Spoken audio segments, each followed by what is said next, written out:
Buenos días a todos los que están presentes y a los presentes virtuales que nos escuchan y nos ven en toda la provincia.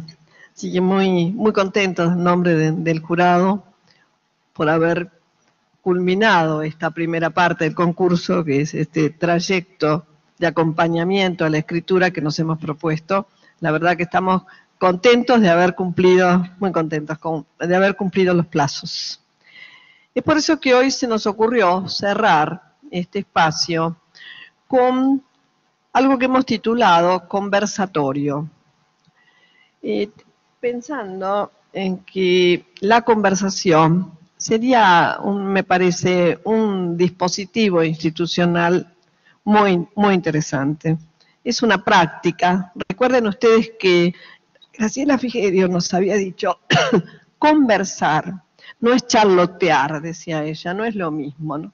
Conversar es poner entre paréntesis, interrumpir aquello que son certezas o posiciones, tal vez cerradas, para poder realmente escuchar lo que el otro dice, cómo nos interpela lo que el otro dice, ¿no? De alguna manera esto hemos hecho en este ciclo, cómo fuimos interpelados a partir de las distintas exposiciones que nosotros planificamos. Es por eso que se nos ocurrió este espacio de conversación y que la hemos invitado a la profesora Silvina Baudino, que es profesora en Ciencias de la Educación y que tiene una larga trayectoria justamente en relación a la lectura y la escritura, porque de eso se ha ocupado hace mucho tiempo, con alumnos de distintos niveles. Además de haber sido secretaria académica de la Facultad de Ciencias de la Educación de la Universidad Nacional de Entre Ríos y haber compartido otras conversaciones durante mucho tiempo. Ella, dijimos, es profesora de Ciencias de la Educación y está a punto de doctorarse en Educación en el doctorado de la UNER, en una tesis que justamente tiene que ver con la lectura y escritura de los ingresantes en la universidad. Es una tesis muy interesante que cuando esté defendida se podrá divulgar, porque me parece que es interesante entender desde cuántas posiciones se lee, se escribe y se exige la lectura y la escritura. Yo tuve la suerte de acompañarla en su proyecto, de manera que esperemos que sea doctora lo antes posible. Decíamos entonces, vamos a tratar de ver cómo nos sale a nosotras, no lo ensayamos demasiado, este conversatorio entre nosotras, y tuvimos conversaciones, y largas de hace mucho tiempo, acerca de cómo es que es esta experiencia de la escritura del proyecto de cátedra. Queremos que quede bien claro que no es ninguna receta, que no vamos a dar ninguna receta. Vamos a pensar algunas pautas, entendiendo esto que decía recién Sandra, ¿no? Que si ustedes recuerdan es lo mismo que yo dije en la apertura de este ciclo, que este momento sea un momento de una interrupción, de un corte que permita reflexionar. Bueno, un poco sobre esto, sobre cómo se escribe un proyecto sin que esto sea una receta, entiendan bien, sino que es esta experiencia de escribir un proyecto de cátedra en clave, efectivamente, con lo que ya las anteriores disertantes justamente nos dijeron, porque en gran parte anticiparon algunas de las cosas que nosotras más o menos teníamos pensado. Así que la vamos a dejar comenzar a Silvina y yo interrumpiré en algunos momentos para conversar justamente. Yo creo que este micrófono anda. Ah, no anda, bueno. Ah, no sé cómo vamos a hacer conversatorio con un micrófono. Bueno, nos pasaremos el micrófono, ¿qué va a ser? Es una cuestión del compartir. No, porque está...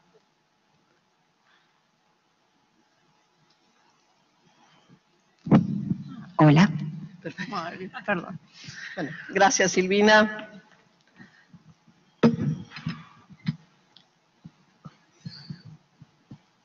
Bueno, muchas gracias, María Laura. Muy buenos días a todos. Bueno, en primer lugar, agradecer enormemente la invitación a todo el equipo del Ministerio muy especialmente también a María Laura, por invitarme a compartir este espacio que, tal como ella decía hace un momento, es un espacio en el que vengo trabajando hace bastante tiempo, pero no solamente en el campo de la lectura y escritura, todos estos años, sino que hablábamos el otro día, podríamos decir en tándem, conjuntamente, digamos, con el campo de la didáctica, la pedagogía y la práctica docente en el ámbito de profesorados. En algún momento fue de nivel primario y en estos momentos en el profesorado de economía. Así que, bueno, la verdad que es un placer, un gusto poder estar hoy acá con todos ustedes, más allá de que, bueno, pensaba esto de tomar la palabra, digamos, entre colegas, ¿no? Cuando todos nosotros tenemos tantas cosas para compartir, para decir, para conversar acerca de justamente las implicaciones de la formación docente, los devenires de la formación docente. Es todo un reto y la verdad que para ello ustedes van a sentir que al menos en nuestra conversación se nos van a cruzar muchísimas amistades, le hemos llamado, es decir, muchísimos gestos, muchísimos modos de amistades que de más acá, estudiantes, colegas, de más allá, otros colegas, otros autores, ¿sí? Pero de esas amistades que, como dice Gilles Deleuze, que es cuando uno se entiende sin tener que explicarse, ¿no? Cuando hay allí una amistad, cuando hay allí un gesto, ¿sí? Que hace que uno lo tome o no lo tome, ¿sí? No hay ninguna obligación de tomarlo. Sí hay una responsabilidad de dárselo al otro, ¿sí? Y cada uno hará con eso lo que pueda, lo que quiera. Y en este sentido, pensar, digamos, la escritura de un proyecto de cátedra desde esta clave de la amistad puede colaborar justamente a poder plantearlo. Yo había notado esto que decía Flavia y después una cuestión que decía Sandra. ¿Se acuerdan cuando Flavia hizo el cuadrito, ¿sí?, de lo pertinente y lo excluyente, lo no excluyente y lo no pertinente? A modo de ejemplo, digamos, justamente ponía la lectura y la escritura como en el atravesamiento, ¿no?, de lo pertinente, totalmente pertinente, tanto en la formación de nosotros como docentes formadores y también en la formación de los docentes formados y a los estudiantes. Y lectura y escritura aparece como ejemplo, decía, en este lugar de lo pertinente, no excluyente. Es decir, cualquiera de nosotros podemos divagar por las instituciones educativas, ¿sí? Y naturalizamos que el otro tiene un montón de saberes acerca de lo que significan estas prácticas. A su vez, la lectura y la escritura, que son muy pertinentes, aunque no son excluyentes, creo que tiene que ver con lo que Sandra denominó, y muchos autores denominan, que ella los tomó, transversalidad, ¿no? La lectura y la escritura en las instituciones educativas, justamente, es, como dijo Sandra, es eso que nos atraviesa y en el momento que nos atraviesa nos constituye, ¿sí? Bueno, la lectura y la escritura justamente en clave política y educativa, que es desde el lugar que desde esta propuesta del Ministerio se ha pensado, digamos, la construcción de los proyectos de cátedra, creo que es una cuestión fundante, ¿sí?, a tener en cuenta para empezar a pensar la escritura de los proyectos, que como decía María Laura, no tenemos ninguna receta, no sé si habrá alguna, espero que no, nunca la hemos buscado, pero sino que lo que vamos a trabajar, vamos a conversar, van a ir siendo algunas claves, ¿sí?, que hemos ido trabajando, analizando entre nosotras, con otros, como les decía al principio, con otras y con otras amistades, con otros colegas. Yo siempre valoro enormemente el aporte de los estudiantes.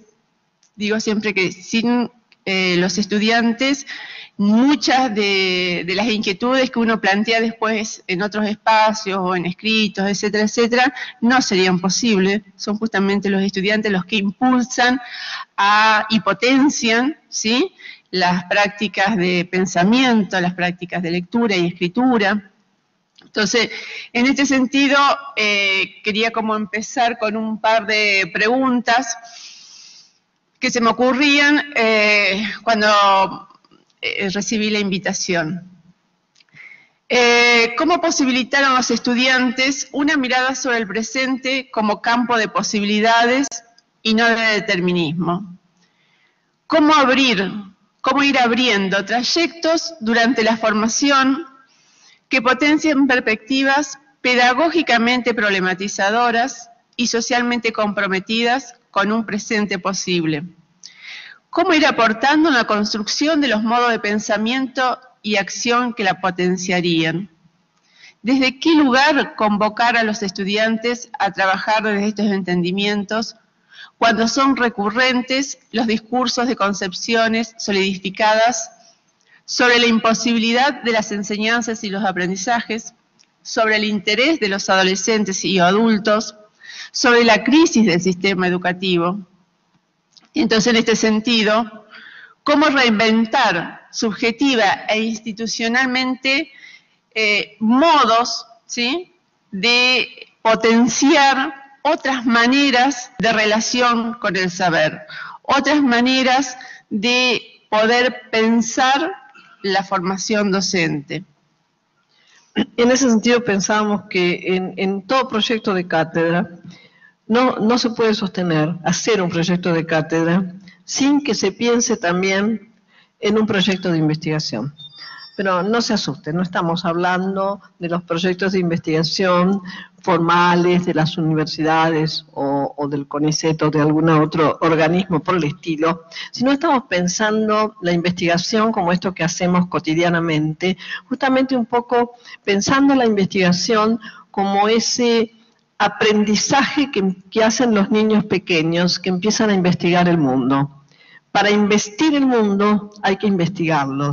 Si uno los observa, eso es lo que hacen ellos. E investigar es eso, investigar es sostener una pregunta.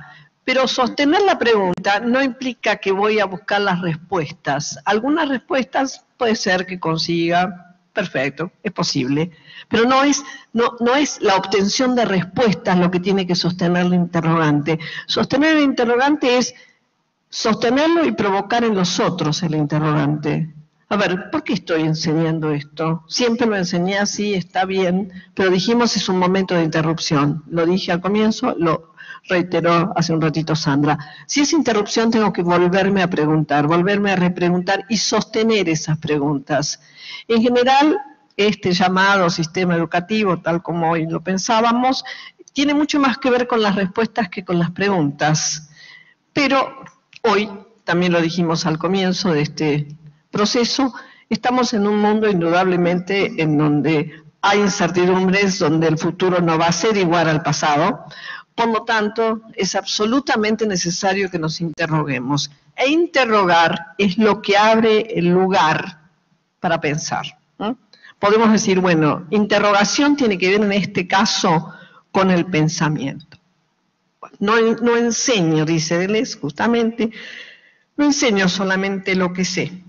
A veces sí, algo tengo que saber para enseñar, para transmitir. Pero en realidad, de lo que enseño es aquello que estoy investigando, o sea, aquello que en este momento me está preguntando, me está interrogando, me está molestando, me está diciendo, bueno, yo no cierra esto así como lo veía, de manera que a mí me parece que en el proyecto, se tiene que pensar el proyecto de cátedra como proyecto de investigación en ese sentido, ¿sí? Como proyecto de interrogación acerca de lo que estoy haciendo y de la disciplina y por supuesto de la relación de esa disciplina con todas las otras acerca de lo que hoy me tengo que interrogar. Y yo diría, esta interrogación es justamente permanente, ¿no? Porque como nos decía Sandra, todo esto está en movimiento. Por lo tanto, esa interrogación no se puede, no me puedo conformar con el cierre en una respuesta que le dé hoy, porque esto está en movimiento y a lo mejor mañana esa respuesta no me sirve. Me sirve seguir sosteniendo la interrogación. Yo creo que tiene que ver con esto que nosotros hemos decidido, elegido y deseado hacer. No puedo enseñar si no me interrogo. Sí, y por ahí pensaba, ¿no? La interrogación tiene que ver con esta posibilidad, digamos, de estar siempre apasionado con lo que uno hace, de poder escucharse, de poder conversar, de poder trabajar colectivamente en las instituciones, ¿sí? Hoy las profesoras también hablaban de que muchas veces el trabajo institucional es un trabajo casi individual, ¿sí? Bueno, y todos decimos, bueno, es un trabajo individual, tendría que ser más colectivo, tendría que conformarse equipo de cátedra. Bueno, justamente una interrogación que sostiene, digamos, ¿sí?, el placer por trabajar con otros y ir viendo cómo hacemos para poder cruzarnos, para dejarnos atravesar, ¿sí?, por esas cuestiones que quizás nos interrogan, nos sacuden a más de uno y que por allí si nos amontonamos un poquito y empezamos a juntarnos y a ver qué podemos hacer, lo que podemos hacer colectivamente seguramente va a ser mucho más potente que lo que hagamos cada uno separadamente, individualmente. Claro, sin olvidarnos que este presupuesto epistemológico es el presupuesto de la modernidad, ¿no? Como dijimos en la primera conferencia, de esta modernidad colonial, porque justamente es la modernidad la que rompe con la concepción de la construcción del saber justamente como un proceso colectivo.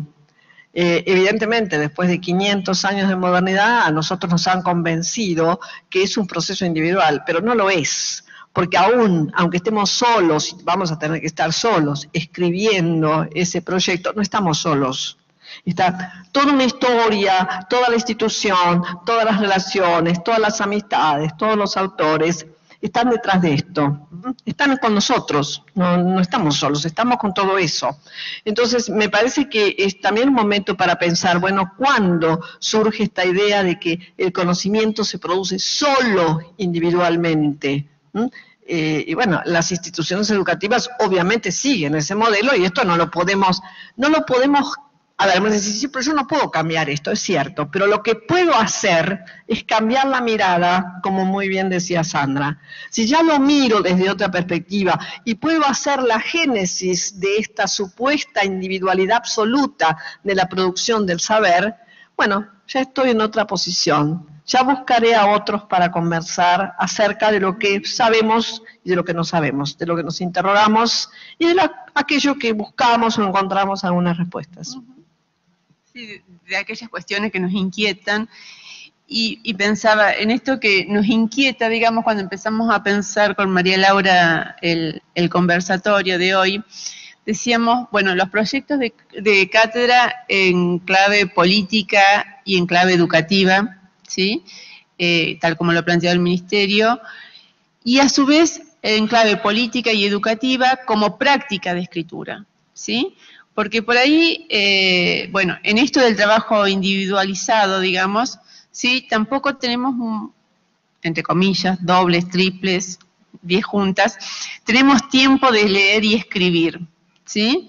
Entonces, quizás, ¿no?, para entusiasmarnos un poco, para poder sentir el gustito, digamos, a la lectura y la escritura, los proyectos de cátedra que sí o sí trabajamos una vez al año y que, bueno, y que ahora todos ustedes van a hacer, digamos, para el concurso, quizás es una buena ocasión, una buena oportunidad, justamente para poder poner allí, digamos, todas aquellas cuestiones que hemos venido trabajando y elaborando, porque también, es verdad, muchas veces los proyectos de cátedra se han convertido en algo totalmente burocrático, ¿sí? Que, bueno, ¿para qué voy a poner algo allí si eso va a una caja o a un cajón del escritorio y no hay ningún trabajo después institucional colectivo, ¿sí? Y con los estudiantes, bueno, he ido perdiendo esta posibilidad de vincularme a partir de una propuesta que se va resignificando y en común, que ya se llama el proyecto. Entonces, bueno, como que pasa desapercibida esta posibilidad de escritura, ¿sí? De los proyectos de cátedra justamente como una práctica de escritura. Y en ese sentido pensamos en esta noción de práctica de escritura, ya que se trata, digamos, de experiencias que deben ser abordadas, es decir, un proyecto de cátedra no solamente es un compendio de contenidos, una sumatoria de contenidos, sino que justamente de lo que se trata por allí es de poder trabajar, escribir, anotar algunas experiencias, ¿sí? Reconociendo justamente que esas experiencias dan cuenta de unas complejidades que se van poniendo en juego allí de alguna manera, que por supuesto en el proyecto de cátedra tienen que ir armándose de tal forma que tengan coherencia, no podemos largar ideas sueltas porque no estamos haciendo un texto, un texto ensayístico que sí, digamos, valdría la pena hacerlo de esa forma, pero bueno, cada formato, cada texto académico tiene sus características y, como decía Sandra, más allá de que siempre hay una distancia entre lo prescriptivo y lo que realmente hacemos con esa prescripción, hay ciertas cuestiones que no las tenemos que hacer para poder estar en el juego, porque si no quedamos afuera del juego. Si hay ciertos formatos que hay que trabajarlos, ¿sí? Después adentro ponemos, ¿sí?, lo que deseamos poner, pero en realidad cada texto, ¿sí?, educativo, cada texto académico, tiene su formato, su manera de hacerlo. Lo que es importante por allí ponernos a pensar qué hacemos con eso, qué juego jugamos ahí adentro, o en los bordes, mejor dicho, de ese formato. Por eso decíamos pensar el proyecto de cátedra como una práctica de escritura, es justamente pensar en la complejidad de las relaciones que ponemos en juego allí. Una de las amistades que a mí me han atravesado mucho, de esas lejanas, digamos, llamados autores, es Michel Foucault, y él dice que las prácticas es aquello que da cuenta, digamos, de la racionalidad que organiza lo que hacemos, ¿sí? Es decir, no entiende las prácticas como a veces se entiende que es el hacer, ¿sí? Sino que justamente las prácticas, dice Michel Foucault, es aquello que organiza de alguna manera, le da cierta racionalidad, cierta regularidad a lo que hacemos. Y lo que hacemos tiene que ver tanto con líneas que dan cuenta de ciertos movimientos que están direccionados, que están enmarcados, que tienen que ver con unas institucionalidades, que tiene que ver con cuestiones cognitivas, pero también tiene que ver con otras líneas que se cruzan, que tienen que ver con lo social, con lo cultural, con lo político, con las instituciones, con las regulaciones disciplinarias en doble sentido, disciplinarias en el sentido de regulación del orden social y disciplinarias de la disciplina desde la cual trabajamos, lo cual no podemos perder de vista, ¿sí? Perdón, en ese sentido sería, Silvina, como convertir este proyecto que ustedes tienen, que es hacer el proyecto, en un acontecimiento, ¿no? En un acontecimiento que significa siempre alguna ruptura. El acontecimiento es eso, se rompe con algo para crear otros posibles. Y recién se me había ocurrido cuando Silvina decía, bueno, evidentemente no es un ensayo, ¿no?, porque tiene cierto formato y ustedes ya tienen más o menos, hemos elaborado con el jurado un formato de aquello que no le puede faltar al proyecto. Sin embargo, también se podría hacer mientras tanto otra cosa, ¿no? Porque uno podría tener bueno, estar haciendo el proyecto y tener otro archivo con todo aquello que se me ocurre a la manera de ensayo y que no lo puedo poner en el proyecto porque en el formato no va. Entonces, es muy interesante esto porque en las prácticas de escritura, como por ejemplo hacer un proyecto de investigación, un proyecto de tesis, un proyecto de cátedra, uno puede hacer eso y otro. Bueno, todo esto también se me ocurrió y seguramente lo voy a usar en algún momento, aunque no esté escrito en el proyecto. Y también lo va a enriquecer al proyecto. Y por supuesto va a enriquecer el momento de la defensa. Pues si yo escribí esto formalmente, pero para escribir esto pensé todo esto otro. Entonces me parece que es una manera de no perder todo eso que se puede ir pensando mientras uno tiene, como tendrán ustedes en la cabeza, hacer el proyecto de cátedra. Esto para mí es dos cosas, ¿no? Convertirlo en un acontecimiento, o sea, en algo que produce alguna ruptura, algún quiebre, ¿no? Y a su vez en una implicación. No se puede hacer ni enseñar nada si uno no está implicado, involucrado. Entonces, es una oportunidad de volverse a implicar con esta disciplina que enseño, que voy a enseñar, o que ya enseño, y con toda la institución educativa, como decíamos hace un rato, ¿no? Como decían las disertantes hace un rato. No puede ser nunca absolutamente individual, y tiene que ver con mi propia implicación. No estoy implicado en esto, no me interesa, uno escucha muchas veces, lamentablemente, no me interesa porque los alumnos ya no les interesa nada, no tienen nada, no pueden hacer nada, no tienen todos estos saberes previos que supongo, entonces ¿qué voy a hacer? Nada. Frente a esto habrá que decir, hay que hacer otra cosa, no se puede ser docente. Y se los digo casi drásticamente, porque ser docente es la actividad más comprometida en el campo social. Esa actividad, como dice Graciela Frigerio, que es la gran responsabilidad ética de dar la bienvenida a los otros, esa entrada al mundo. Y la entrada al mundo tiene que ver con el saber. Y esto es y sigue siendo función de la escuela y por lo tanto de los docentes. O sea, en ese sentido pensamos que sea de nuevo un involucrarse en esa maravillosa tarea que es enseñar y que es incluir a los nuevos en este complejísimo mundo para el cual hace años parecía que existían respuestas únicas y absolutas. Hoy por suerte no las hay. Pero a su vez, de esta multiplicidad de preguntas y respuestas, debo tomar alguna decisión y responsabilizarme de esa decisión. Esto me parece que es involucrarse con lo que estoy haciendo. E insisto, es la tarea de mayor compromiso social. Por lo tanto, bueno, hay que apasionarse por esto. O no, porque tampoco nadie tiene obligación. Puede no apasionarse. Pero entonces, lamentablemente, y es drástico un poco, no se puede ser docente, a mi juicio, ¿no? No se puede ser docente sin pasión y sin confianza en los otros, porque yo no sé ni sabré lo que pueden. Tengo que esforzarme para potenciarlos y que puedan lo máximo. Esa es mi misión. La otra ya no. La otra es decisión de los otros. Yo tengo que posibilitársela. Y lo que puedan los otros, también y la idea de acontecimiento, la noción de acontecimiento y la idea de lo que puedan los otros, rompe totalmente con la idea de totalidad, ¿no?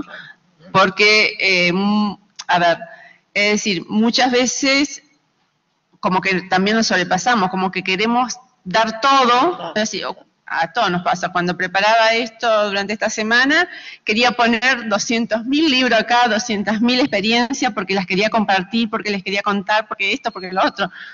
Y María Laura me decía, pero es 1 hora y media, 1 hora. No. Nada más.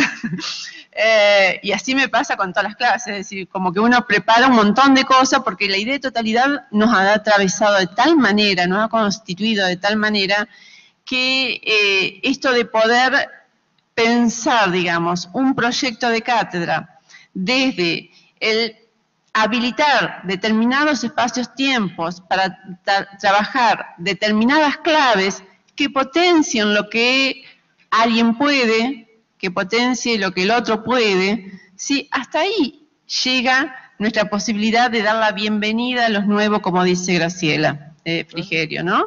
Es decir, esa bienvenida a los nuevos, justamente a los nuevos, consiste en eso, en poner sobre la mesa lo que uno tiene, poco, mucho, pero todo lo que uno tiene para que el otro tome o deje, porque justamente la idea de acontecimiento me parece que está totalmente atravesada por un juego de inclusión y exclusiones.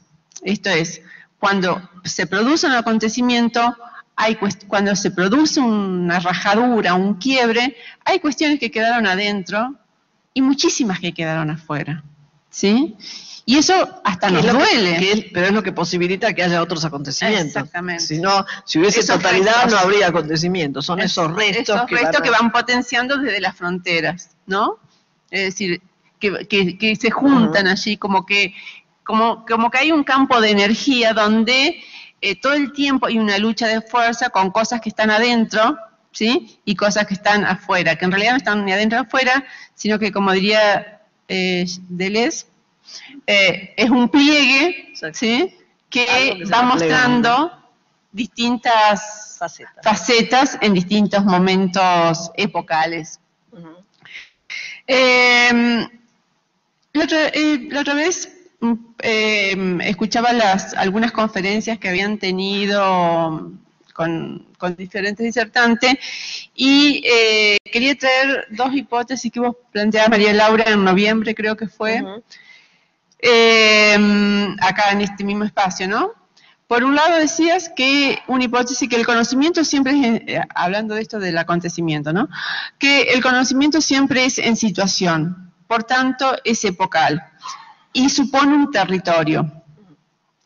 Y por otro, que siempre que hubo humanidad, hubo producción científica. La humanidad, decías, nunca pudo haber existido sin la técnica, es decir, sin algún artificio y sin los lazos.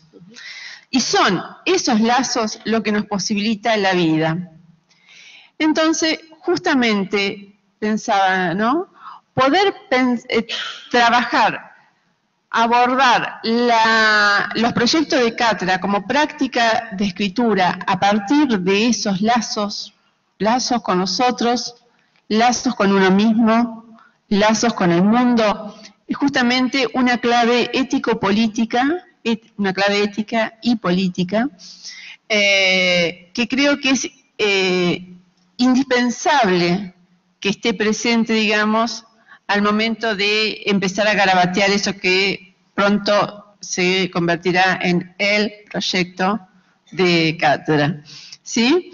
Y en este sentido, si el conocimiento es epocal y tiene que ver con las formas múltiples, heterogéneas de esa experiencia, entonces lo que hace, digamos, como decíamos recién, en ese juego de inclusiones y exclusiones, es forzar otras experiencias posibles, ¿sí?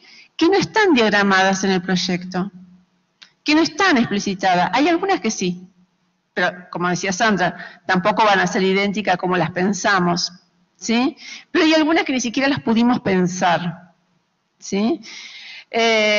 Y justamente pensar los proyectos de cátedra en clave, reitero, éticas y política, implica poder trabajar, digamos, desde la experiencia que cada uno va haciendo en relación con esas cuestiones que están explicitadas en los proyectos de cátedra.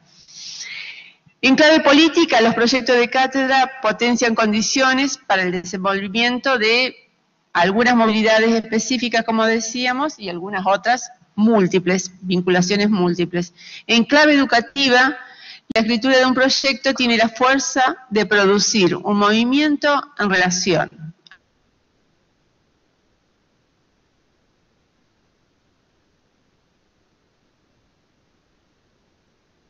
reales, efectivas, de las prácticas, desde una perspectiva experiencial. Pensar los proyectos de cátedra en clave política implica reconocer que las prácticas pedagógicas forman parte de las estrategias que se fueron permitiendo, que se fueron autorizando, que se fueron ganando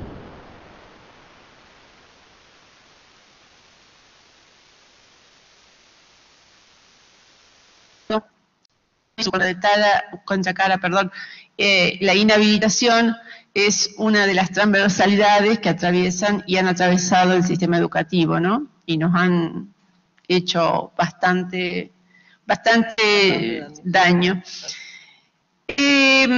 Claro, esta cuestión se me ocurría, ¿no? De lo que estabas diciendo.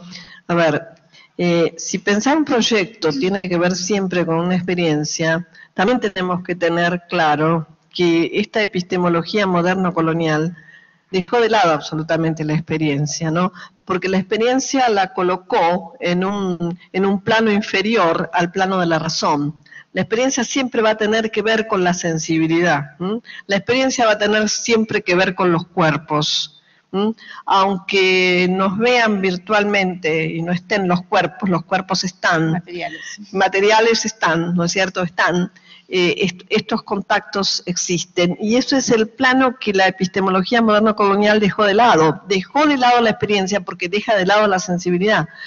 Y gran parte, no estoy dando una explicación general ni mucho menos, pero gran parte de las cosas que nos han ocurrido en este periodo en donde estos pilares de la modernidad se derrumbaron, es justamente que nos encontramos sin herramientas para hacernos cargo de esto que nos sensibiliza.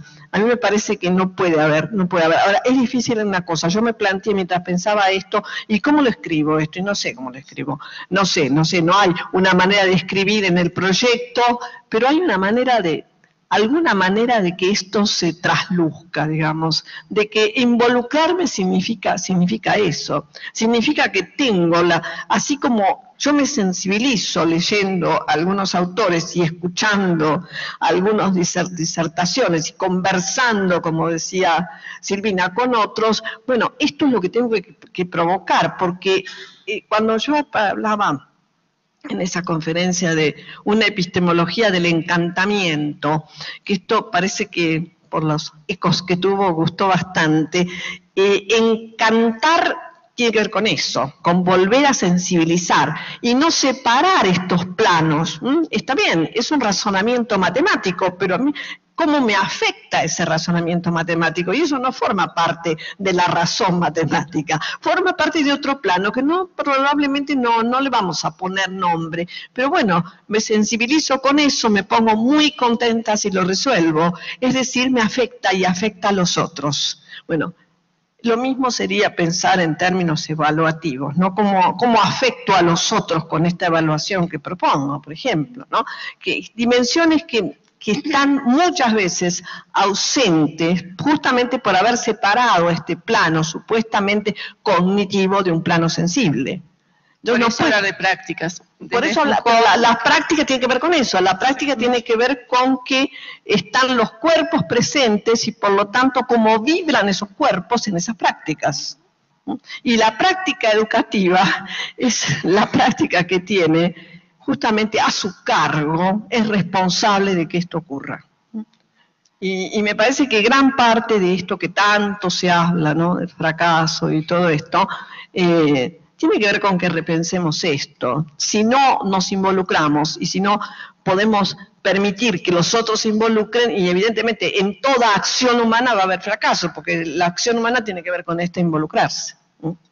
Y ese involucrarse y esa dificultad de escribir las afecciones, siempre que no sea un texto ensayístico, digo, en un proyecto de cátedra, cómo escribir, cómo que no es, a ver, cuando, eso lo pongo entre paréntesis, los cómo cuando los enuncio, no estoy haciendo referencia al cómo receta, sino al cómo constituirme de tal manera, ¿sí?, que me permita vincularme con los otros y en ese vínculo poder, digamos, generar, como decía María Laura recién, algún tipo de relación, algún tipo de amistad, como decía Deleuze, ¿sí?, a partir de un gesto, a partir de algo que en el otro se produzca algo. Claro, y la mediación, del cómo. La mediación es la disciplina misma, porque pero no el contenido. No el contenido formal de la disciplina, pero es la disciplina porque es mi responsabilidad hacer esa transmisión. Entonces, bueno, ¿cómo hago con este saber para involucrarme? y seguramente que si yo me involucro, contagio. Creo que la acción pedagógica tiene mucho que ver con el contagio. Y esto, está bien, volvemos otra vez, hay que escribirlo, no puede decir, yo voy a contagiar a los alumnos. No, evidentemente esto no se puede escribir así, no es esto, sino es que si me vuelvo a apasionar por lo que hago, seguramente voy a contagiar, casi en esto hay casi garantías. Y seguramente eso que escuchamos a menudo a veces con Carlos Esclier, que ustedes también lo han escuchado y demás, que habla de la precariedad de la escritura, tiene que ver con esto, la precariedad de la escritura, con este modo, con este cómo de poder decir la enseñanza bueno, no puedo dar ejemplos desde mi ignorancia, de las disciplinas, de la historia, de la geografía, de la lengua, de la matemática, es decir, cómo al escribirlo de tal manera, a los fundamentos que ustedes, como decía María Laura, tienen allí explicitados, los fundamentos epistemológicos, los fundamentos curriculares, los fundamentos didácticos, al explicitar los fundamentos, al explicitar los propósitos, justamente esa es la coherencia de la que se está hablando, es decir, cómo a partir de allí uno, a partir de la precariedad de la escritura, puede ir dando cuenta de cómo sostiene el entusiasmo de la transmisión, de cómo se sostiene el placer de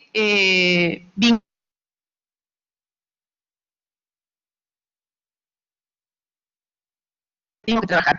Porque si yo soy al aula y abro el libro y dicto o explico lo mismo que dice el libro, que dice el autor y después lo que dice el otro autor y después lo que dice el autor y a mí no me pasa nada, esto del involucramiento, esto del apasionamiento, realmente no pasa nada. Como dice La Rosa, para que haya experiencia, ¿sí? Jorge La Rosa, el pedagogo español, para que haya una experiencia, lo que pasa nos tiene que pasar, ¿sí? Porque en el mundo en el que vivimos pasan millonadas de cosas. Increíble la cantidad de cosas que pasan. Y sin embargo, de esas millones de cosas que pasan, muy pocas cosas nos pasan. Es decir, nos atraviesan, nos inquietan, nos hace volver a mirar, nos hace volver a pasar, lo cual no significa una repetición que es una repetición idéntica, sino que es una repetición que tiene que ver con la reiteración, pero que tiene que ver con la repetición de la diferencia, ¿sí? Con esta posibilidad de poder escribir desde la diferencia y desde esa posibilidad de compartir con el otro, digamos, ¿sí? Esa multiplicidad de experiencia que es imposible atraparla, pero que sin embargo el proyecto, la escritura del proyecto, puede tener algunas claves, ¿sí?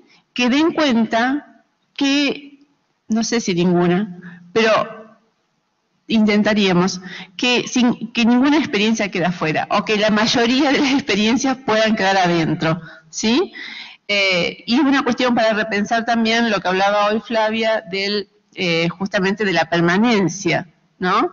De los estudiantes de los institutos de formación, que cuesta tanto, y no solamente los institutos de formación, de las universidades también y de la escuela media también.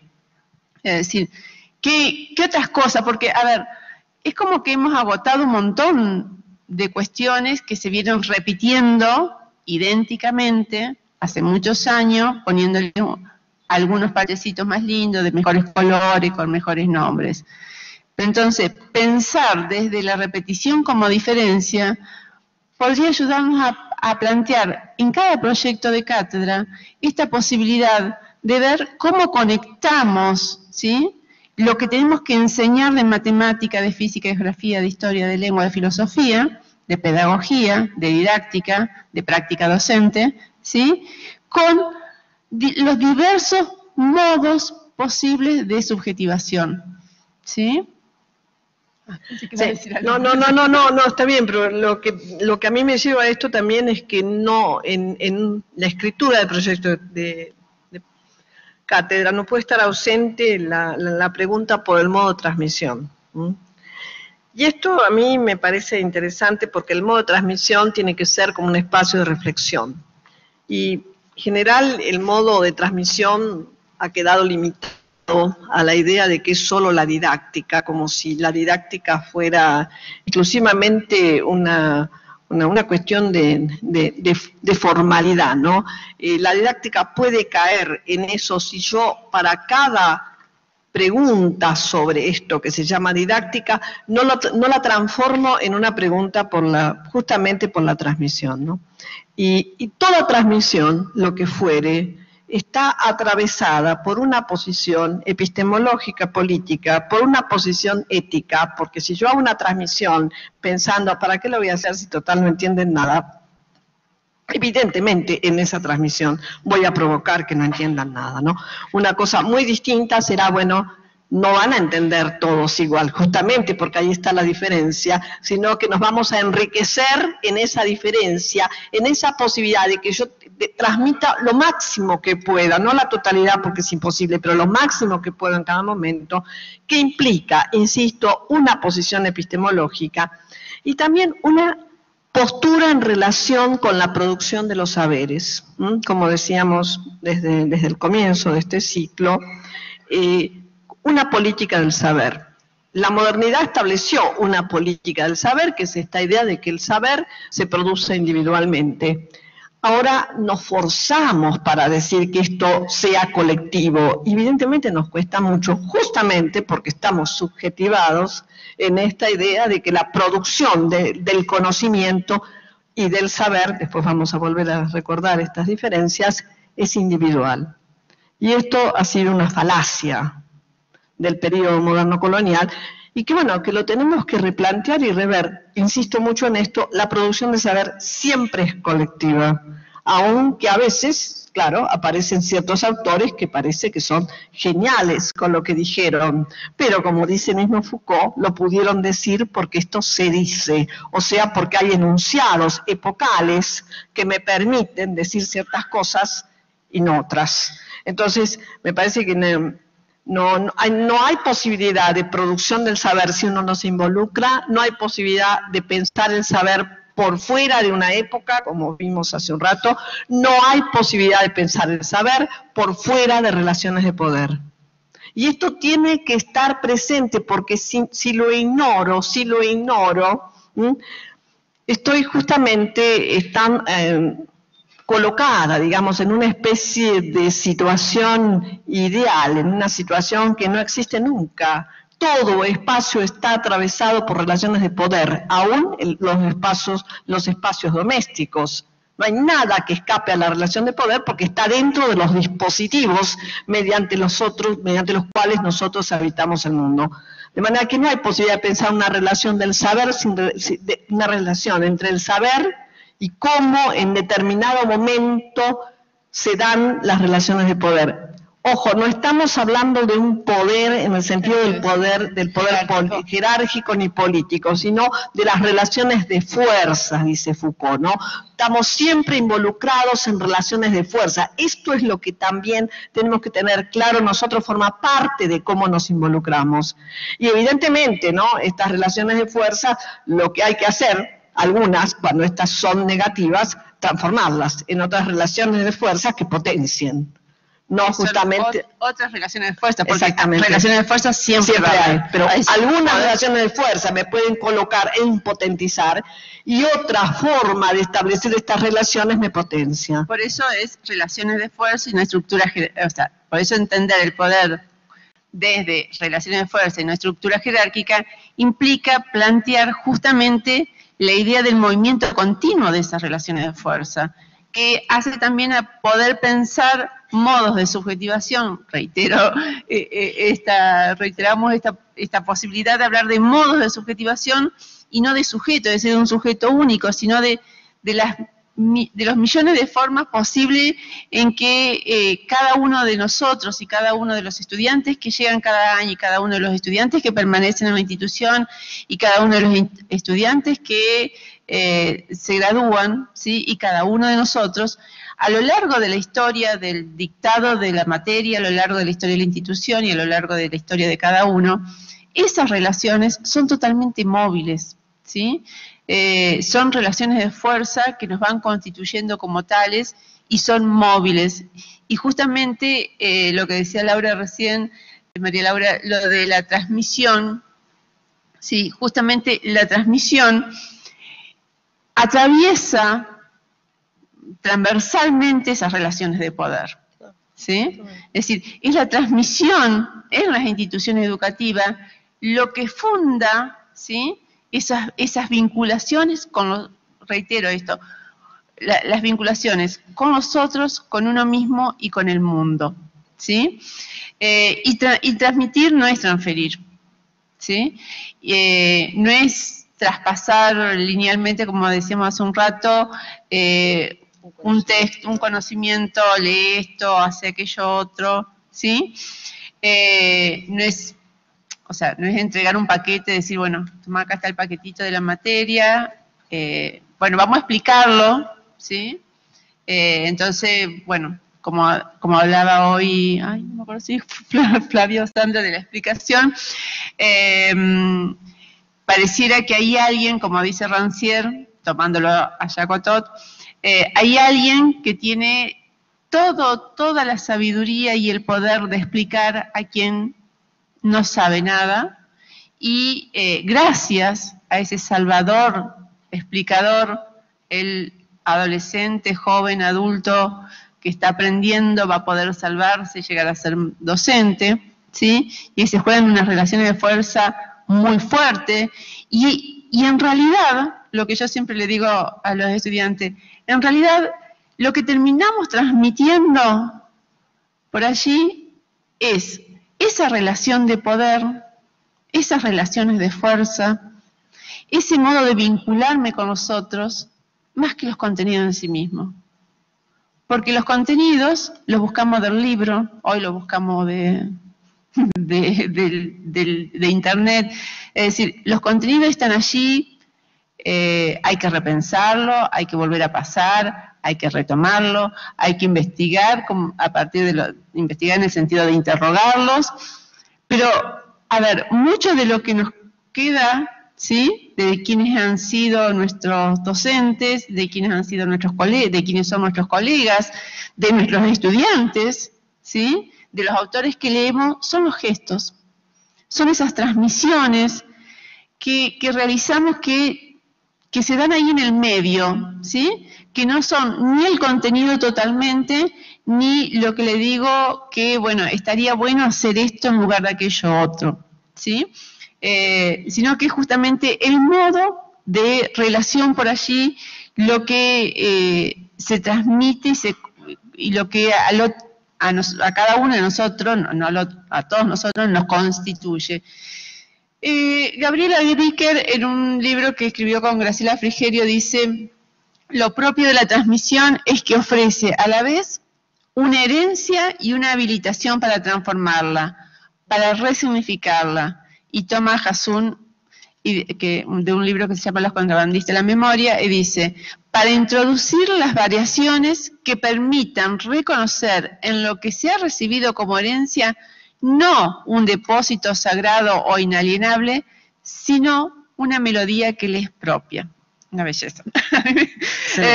Pero digo, justamente, ¿no? ¿Cómo poder pensar, ¿sí?, ese juego de transmisiones desde esta posibilidad de la transmisión, ¿sí?, como algo que, bueno, como decíamos hace un rato, que se pone ahí a disposición y cada uno toma lo que puede, lo que quiere, más allá, nadie lo discute, que hay ciertos conocimientos que tienen que ser acreditable porque es parte justamente. Es decir, a ver, no podemos interrogarnos, yo siempre le digo a los estudiantes, Freire en un libro, ya uno de sus primeros libros, que es Hacia una pedagogía de la pregunta, dice que hay dos tipos de preguntas. Las preguntas de la sabiduría, yo ya le he dicho tantas veces que ya creo que lo he cambiado, pero más o menos así. Las preguntas de la ignorancia y la pregunta de la sabiduría, ¿no? Las preguntas de la ignorancia tienen que ver con conocimientos. Es Es decir, con corpus disciplinares que necesitamos para, como dice Stanislao Antelo, para orientarnos en el mundo. Son signos que nos orientan en el mundo, ¿sí? No podemos vivir sin esos signos. No podemos vivir sin saber hablar, escribir y ciertos conocimientos que hacen a la habitabilidad del mundo, ¿sí? Y eso hay que transmitirlo. No puede ser de otra manera. Si no se enseñan, no se aprenden, ¿sí? Ahora bien, también hay preguntas de la sabiduría, que son las preguntas a las que hacía referencia hace un rato María Laura. Es decir, aquellas preguntas que nos siguen sosteniendo, ¿sí?, en esa búsqueda de esas preguntas de la ignorancia, ¿sí? Que las preguntas de la ignorancia las preguntamos, estudiamos, averiguamos, le preguntamos a uno, le preguntamos a otro, leemos, bueno, listo, podemos cerrar. Pero las preguntas de la sabiduría tienen esa cosa que nunca cierran, que quizás nos acompañan de por vida, ¿sí? Así hablas de esto y me remite a una escena de una película muy vieja, que por ahí alguno de ustedes la vio de chicos, que se llama La historia sin fin. Era una película supuestamente para niños, ¿no? Una hermosa película, hermosísima, en la cual el protagonista quiere saber muchas respuestas. Entonces va hacia el ser más viejo de la Tierra, que en la película está mostrado como una tortuga gigante. Y cuando llega a ese lugar, lo único que contesta esa tortuga es, quizá, tal vez, a lo mejor. Por lo cual está claro que lo está invitando es a seguir sosteniendo la pregunta, porque ese sostener la pregunta es lo que nos hace humanos y nos permite habitar este mundo. Sin esas preguntas tampoco podríamos habitar este mundo.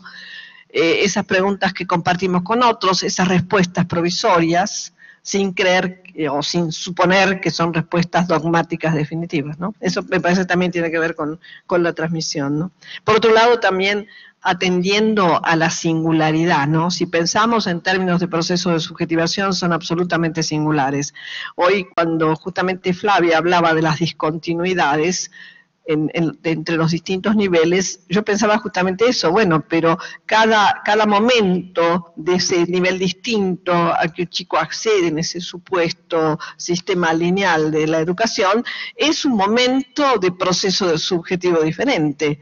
Si atendiéramos a este proceso de subjetivación, podríamos trabajar en esa diferencia absolutamente singular, porque además ese proceso es singular, es epocal y es singular. Singular colectivo. Y colectivo, o sea, a la vez. Singular no es individual. No es individual. Singular en lo colectivo. En lo colectivo. Claro. Es decir, singular porque va a ser en ese marco otro. Institucional el que me va a permitir justamente subjetivarme. Si no existiera ese marco, no podría, ese marco colectivo no podría tener un proceso subjetivo, ¿no? Por eso otra de las características, bueno, otra de las cuestiones que atraviesa la transmisión es la cuestión de la variación y de la diferencia. Nunca, como vos decías en la conferencia de noviembre también, lo propio de la diferencia es que es diferente. Nunca parece igual. Nunca parece igual, ¿no? Entonces, en este sentido, por ahí poder plantearnos, cuando escribimos un proyecto de cátedra, cómo conjugar enseñanza, transmisión, subjetivación, realmente es una pregunta, bueno, que me parece potente, digamos, que puede llevar a variaciones diversas, pensar la enseñanza como acto de,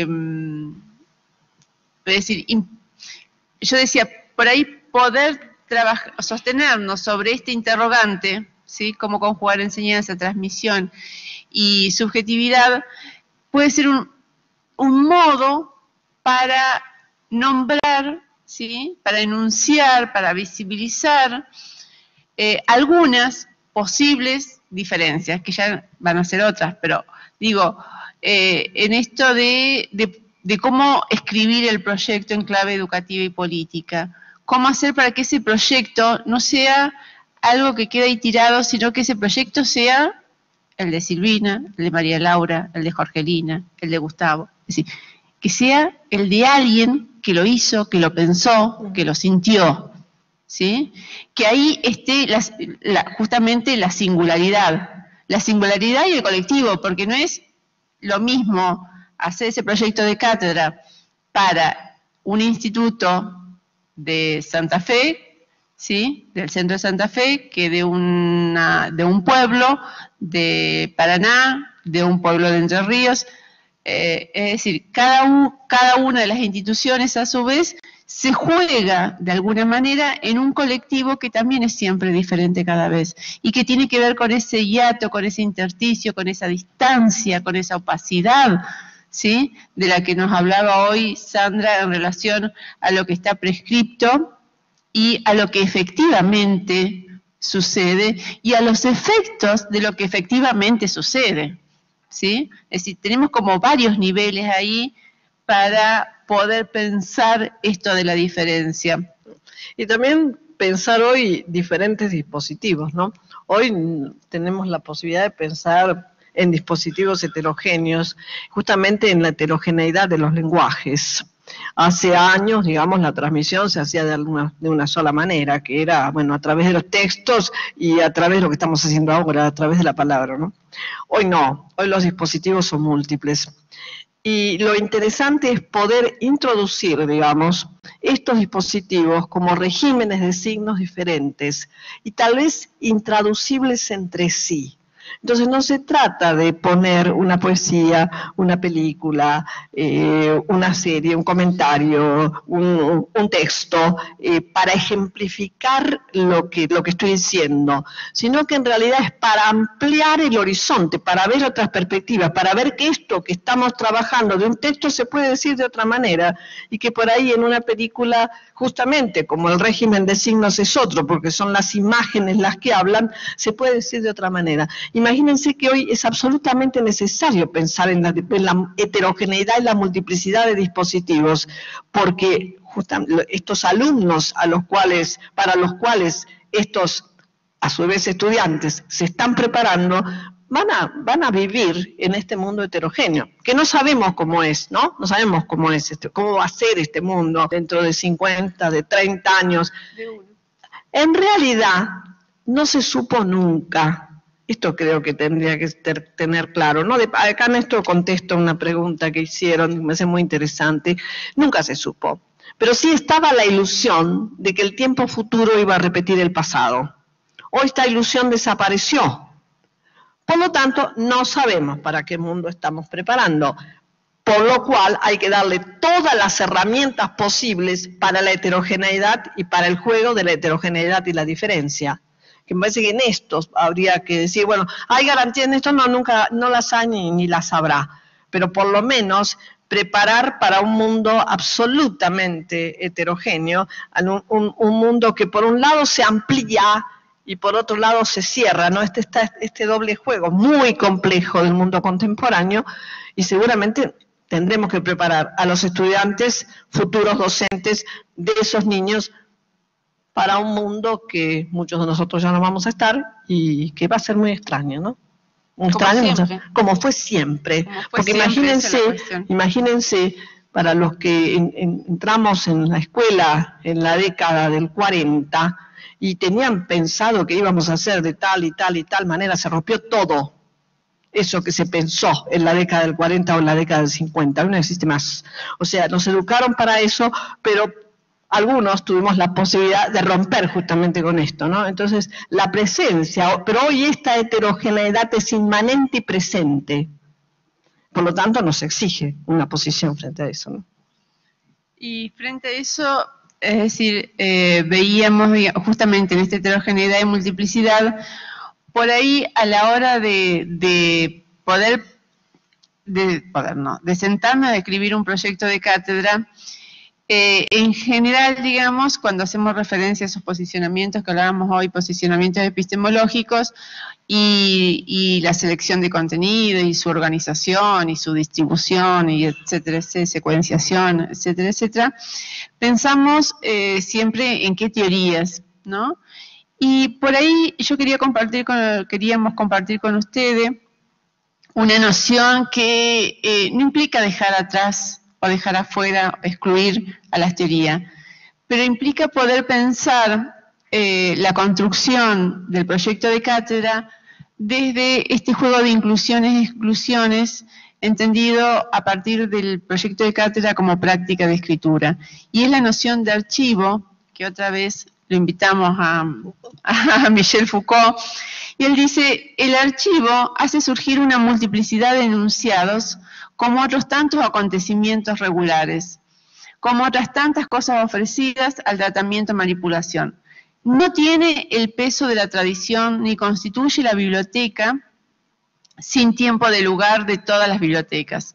Pero tampoco es el olvido acogedor que abre a toda palabra nueva el campo de ejercicio de su libertad. Entre la tradición y el olvido hace aparecer las reglas de una práctica que permite a la vez a los enunciados subsistir y modificarse regularmente.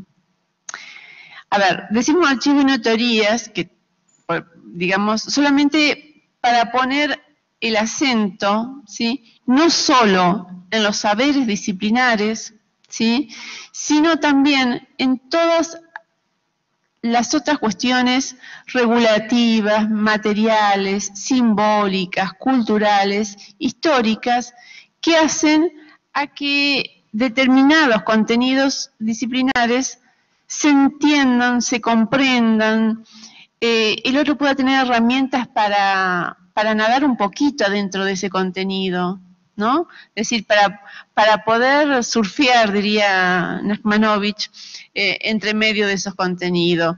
Porque si uno tiene, es decir, cuando nosotros leemos, por ejemplo, nos pasan, estamos estudiando, y nos pasan las 3 páginas de un capítulo, nada más que para ahorrarnos el tiempo de leer el capítulo entero, no entendemos nada, ¿sí?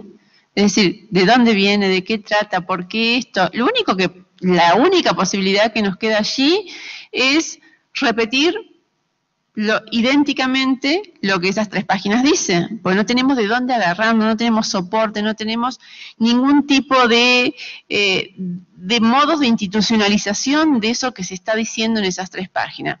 Bueno, por eso pensamos poder plantear el proyecto de cátedra a partir del archivo de la disciplina de la que me ocupo, ¿sí?, y poder dar cuenta de ese archivo en esa secuenciación, organización, recorte, etcétera, de contenidos, puede ser también una herramienta potente para poder pensar la escritura, digamos, la precariedad de la escritura desde la posibilidad de la diferencia, desde el acontecimiento, desde las variaciones. ¿Por qué? Porque al estar en ese proyecto de esa manera y poder hacer algunas transmisiones desde esos lugares, quizás, nada más que quizás, ¿sí?, se provoque en el otro algunas búsquedas que no solamente tengan que ver con tener respuestas hacia preguntas ignorantes, sino también tener algunas búsquedas, ¿sí?, en relación a sus propias preguntas de la sabiduría, que no son las nuestras, ¿sí?, que por más que nos esforcemos en poner en un proyecto de cátedra todas las preguntas que nos parece que pueden llegar a tener los estudiantes en relación al campo que nos ocupa y que tenemos 30 años y que por eso sabemos que les preocupa esto, esto y esto, siempre van a aparecer otros que le van a preocupar otras cosas, ¿sí?, que no son las mismas que le preocuparon al estudiante, al grupo del año pasado, al del anteaño, las que me preocuparon a mí cuando estudiaba, ¿sí? Y justamente por allí veíamos esta posibilidad de trabajar con archivos, viendo justamente esta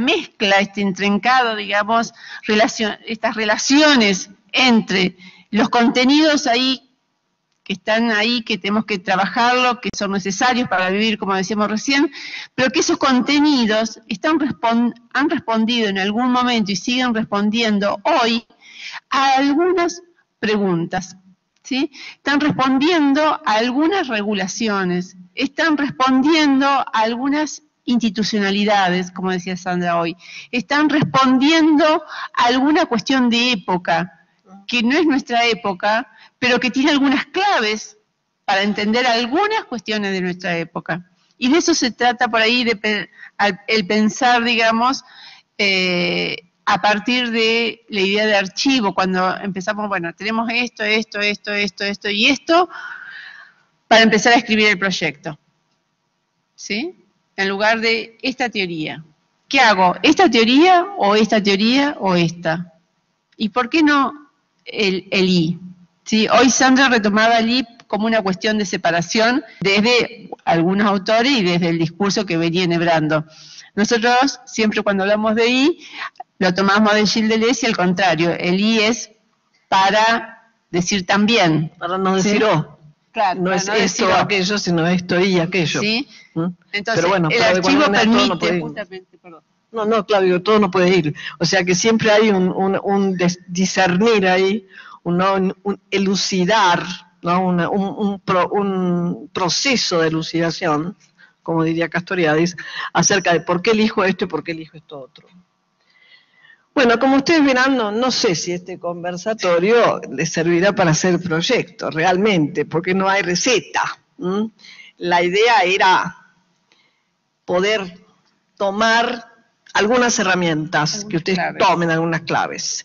Y una de las claves que nos parece hoy fundamental para pensar cualquier institución educativa en cualquier nivel es tener claras las diferencias entre la información, el conocimiento y el pensamiento. La información, hoy, las fuentes de la información, en general están fuera de la escuela.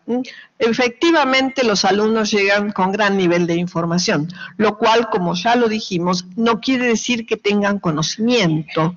El conocimiento implica poder fundamentar desde dónde estoy diciendo algo epistemológicamente, a qué perspectiva de saber corresponde, qué perspectiva política, cuándo surgió este saber. Todo eso forma parte del conocimiento. Y hay un tercer momento, que es el momento de la reflexión, que tiene que ver con el pensamiento, que no va necesariamente ligado linealmente a información y conocimiento. Son tres planos distintos que la escuela tiene más que nunca hoy la obligación de tomar, porque evidentemente los niños vienen y van a venir, los futuros alumnos de nuestros estudiantes de nivel superior, con un gran cúmulo de información, lo cual puede producir justamente al revés, gran nivel de confusión. La escuela tiene que dar códigos para que esa información no se produzca, no dé como resultado la confusión, sino al contrario, pueda permitir la construcción del conocimiento y, por supuesto, hacer una pausa, una interrupción, un momento en el cual tengo que pensar para qué es esto, qué es esto. Bueno, volvemos a decirles, no sé si habrá servido, no eran recetas, eran algunas reflexiones. A mí me interesaba, Silvina, si me permitís un momentito, cerrar este ciclo. Lo abrimos en el mes de noviembre, hemos cumplido, por suerte y estamos muy contentas, en nombre de todo el jurado, hemos cumplido con este cronograma que nos habíamos armado. Y para cerrar, a mí me gustaría primero agradecer la participación en todo sentido, no solo porque estuvieron presentes con los cuerpos, cosa que, como muchos dijeron hoy, es fantástico, sino que están presentes virtualmente, estuvieron presentes en los foros con los interrogantes. Esto es muy rico, es una práctica muy rica, se han respondido desde los distintos nodos, muy interesante lo que pasó, lo que produce, ¿no? Si cuando uno hace una disertación lo que quiere es eso, que produzca preguntas, ¿no? Otra vez vuelvo a la idea esta de que no interesan tanto las respuestas sino las preguntas. Hay algunas que ya respondí, digamos, esta cuestión de que el soporte hay una pregunta interesante, dice, si pongo una poesía, tengo que hacer toda una referencia, y bueno, depende de qué materia esté dictando, si estoy dictando literatura, sí. Si pongo una poesía en una clase de matemáticas, no. Solamente pongo la poesía porque algo relacioné, como a mí recién, no, esto ni estaba pensado, se me ocurrió la escena de la película. Si pongo una escena de la película, si pongo una escena de una serie, si pongo un texto, no es para ejemplificar, ¿no? Es para producir otra vivencia respecto y en otro plano, por eso decíamos hoy de los dispositivos heterogéneos. Entonces me parece muy importante, no se asusten con eso, no importa. el soporte no es porque, bueno, entonces yo ejemplifico lo que estoy diciendo, lo que dice este texto con esta película, no, sino que dispara, que me posibilita esta película, esta poesía, etcétera. La otra pregunta, que era la que decía que se sostuvo, ¿cómo se hace para enseñarle a alumnos que van a tener alumnos en los años 2030 o 2050? Y ahí yo voy a recurrir a algo que para mí ha sido un maestro, que es Marx, ¿no? Cuando a Marx le preguntan cómo hacemos para hacer la revolución en Rusia, porque no estaban dadas las condiciones, produce lo que a mí me parece que es el mejor texto de Marx, porque dice no sé. Y esto es muy interesante porque no sé, dice, porque yo pensé estas condiciones para el noroeste europeo, especialmente para Inglaterra. Entonces no sé lo que va a pasar, ¿no? Lamentablemente el marxismo clásico no tomó este texto del no sé, ¿no? Parece que le había hecho un largo borrador y después solamente escribió no sé. Y esto, el no sé, también es una manera de sostener una posición epistemológica. No sé qué alumnos, cómo van a ser los alumnos de 2050, porque tampoco sabíamos cómo iban a ser o cómo nos fuimos transformando esos alumnos que empezamos en los 40, en los 50 o en los 60. Obviamente no son los mismos alumnos, no son iguales, por suerte, porque hay movimiento, porque hay diferencia, porque, como yo dije y lo sostengo, el futuro no repite el pasado, sino lo único que se repite es la diferencia. O sea que sí sabemos que estos alumnos van a ser diferentes a lo que son hoy. ¿Cómo van a ser? No sé. ¿Qué tengo que hacer? Y bueno, formar con la flexibilidad suficiente para que se preparen para pensar otros alumnos con otros interrogantes. Bueno, es permanentemente un desafío, pero la docencia es un desafío.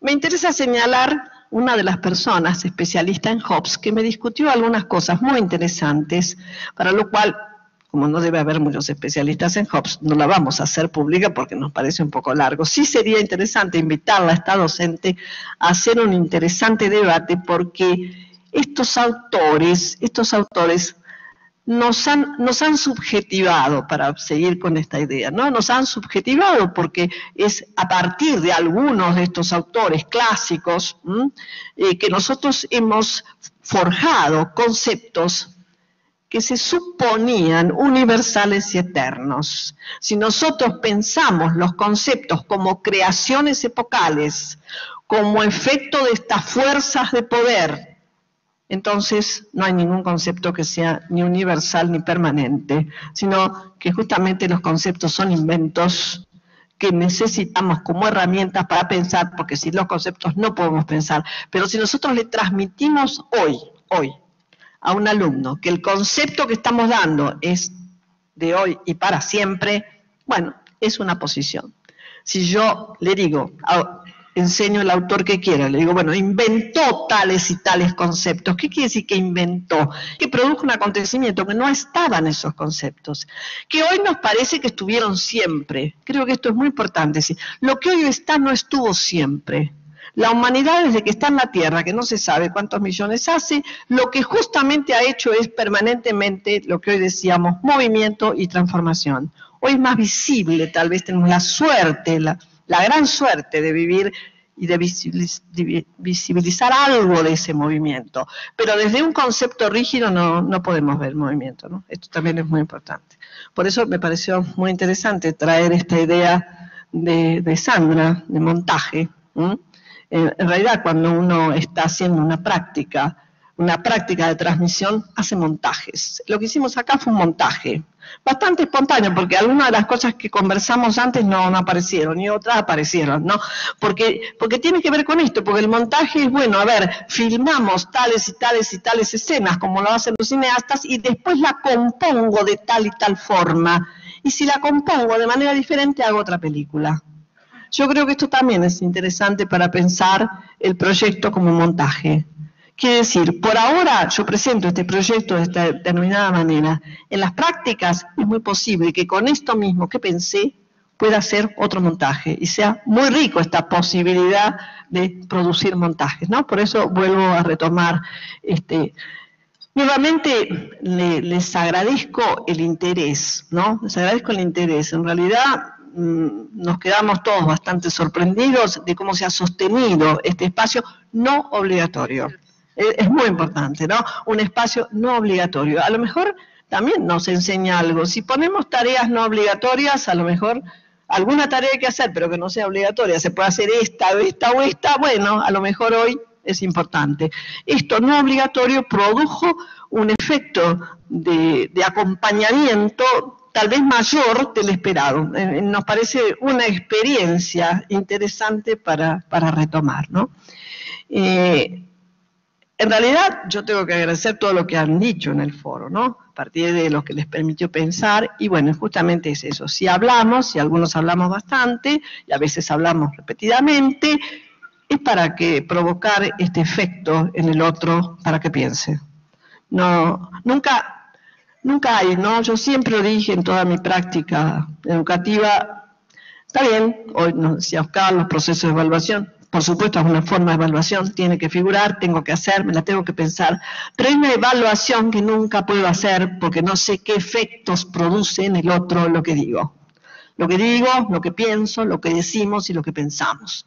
A lo mejor el efecto es inmediato, a lo mejor es dentro de 10 años, no lo sabemos. Entonces, ese es el desafío de la docencia. Uno se larga y no sabe qué efectos va a producir. Pero también esto es lo apasionante de la docencia. Así que, muchas gracias. Yo les voy a pedir a Irene, que anda por acá, creo, ¿no? Ahí está. Levantando la mano. Muy bien, muy bien.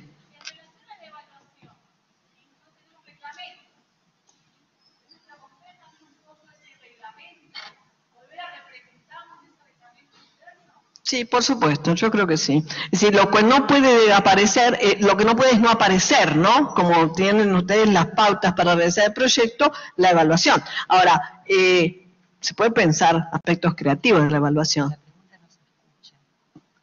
Sí, claro, escúchame, perdona, la pregunta no se escucha, así que yo la voy a hacer. Me decía acá la compañera, si en relación a la evaluación se puede hacer, vamos a decirlo más rápido, una innovación en relación a esto o se tiene que limitar a lo que está establecido. Bueno, en realidad lo interesante del proyecto sería que pudieras preguntarte o preguntarse todo sobre este proceso de evaluación y bueno, y empezar en algún plano la invención. Lo que no puede faltar, ¿no? De alguna manera hay que evaluar. El otro día decíamos con Silvina, los docentes tenemos mucha práctica de evaluación porque estamos siempre siendo evaluados.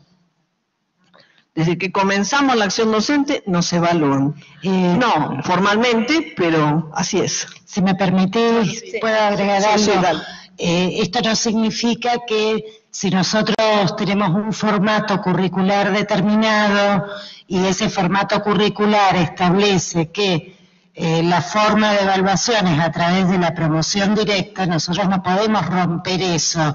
Sí podemos trabajar en esta idea de, bueno, ¿qué representa para mí esta idea de pensar en un coloquio? ¿Desde dónde yo me planteo un coloquio? ¿Desde dónde me planteo esa idea del parcial que hay que aprobar? Desde ese lugar, replantearnos esos dispositivos que utilizamos en las cátedras para evaluar. Sí, no podemos romper. Si nosotros tenemos un espacio curricular que es formato taller, ese espacio se promociona. Tiene esa característica y eso excede a los proyectos de cátedra, está dentro de ese marco curricular y del marco normativo que nos conduce a nosotros en los institutos. Sí, los diseños curriculares, obviamente, que son los que determinan el formato de cada espacio curricular. Ahí sería un poco trabajar desde las fronteras, quizá como decíamos hoy, ¿no? En esto de entender la enseñanza como una práctica, la evaluación como una práctica, ¿sí? Poder trabajar en la frontera entre lo instituido, en términos castorianos, entre lo instituido y lo instituyente, y por supuesto que hay que acreditar, por supuesto que hay un diseño curricular, por supuesto, pero ¿qué nuevos sentidos, como decía Irene? Sí. Como decía Irene, Graciela, qué nuevos sentidos, ¿sí?, se le otorga a ese coloquio, a ese espacio-tiempo, a esas preguntas, a ese juego que se da, ese vínculo, y mientras tanto, ¿sí?, poder ir pensándolo con otros colegas, con otros representantes gremiales, con los representantes ministeriales, en las instituciones, es decir, ir, si es necesario, que siempre es necesario, repensar, como decía Isandra, volver a pasar, ¿sí?, por estas cuestiones que quizás pueden ser de otra forma, ¿sí? Hoy tenemos esta forma y lo que podemos hacer es cargarlas de nuevo sentido. Mientras tanto, podemos ir trabajando en varios niveles. Claro, en esa carga de sentido es la invención, ¿no? Como invento esto cumpliendo con lo que se establece, porque no puedo salirme del diseño, pero sí puedo hacer con eso otra cosa. Exacto. A ver, ¿otra pregunta por ahí? ¿Alguien más que se anime? ¿Ninguna duda? ¿Están todos ya entusiasmados haciendo el proyecto? ¿Ya no tienen más dudas? ¿Mm? ¿Cómo? ¿Nadie más? No, ay, no. A ver, perfecto. Agradecemos a las disertantes, Silvina Baudino, María Laura Méndez. Una pregunta más, ¿eh? Ah, hay otra pregunta. Sí, buenísimo. Acá hay Escuchamos. una pregunta de la compañera.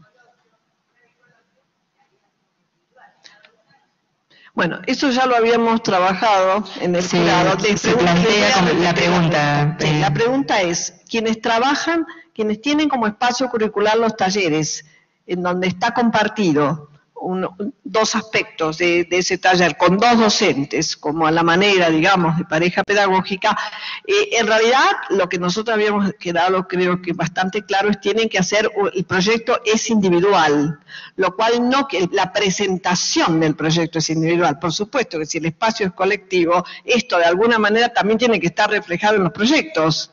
Porque no puede ser, si el espacio es colectivo, lo tengo que pensar colectivamente, pero el proyecto que presento es individual, así está pensado, el concurso, el proyecto es individual. ¿Se entiende la diferencia? Sí. Tendrá que tener cierta especificidad la mirada del especialista y la mirada del generalista. Los dos. ¿No?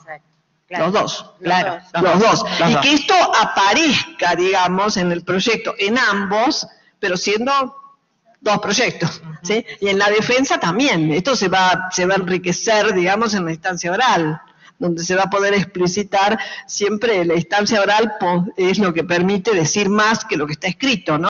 La letra escrita encorseta mucho más que la oralidad, entonces, bueno, se podrá defender de esa manera.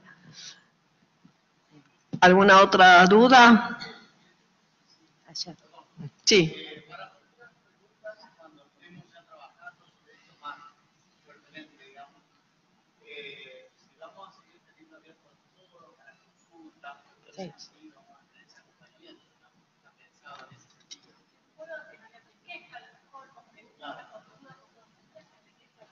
Podríamos, si les parece, habilitar un foro, pero no como para trabajar desde especialistas y quienes aprenden, sino a lo mejor para un intercambio entre pares. Podríamos habilitar dentro de la plataforma, de manera de que no haya moderadores, sino que ustedes mismos puedan gestionar sus inquietudes, responderlas y por allí nosotros en algún momento intervenir en el caso de que sea necesario. Muy interesante la propuesta, porque seguiríamos, digamos, con este formato del foro que fue rico y que permite el diálogo justamente, el conversatorio entre ustedes, que les va a permitir enriquecer los proyectos. Pero siempre como tal, como se planteaba en este conversatorio y al inicio, sin pensar en recetas, digamos, ¿no? O sea, sino en una posibilidad de reflexionar juntos. ¿Alguien más? Bueno, las preguntarán en el foro y se responderán entre ustedes. Muchísimas gracias. Muchas gracias por hoy y por todo el ciclo.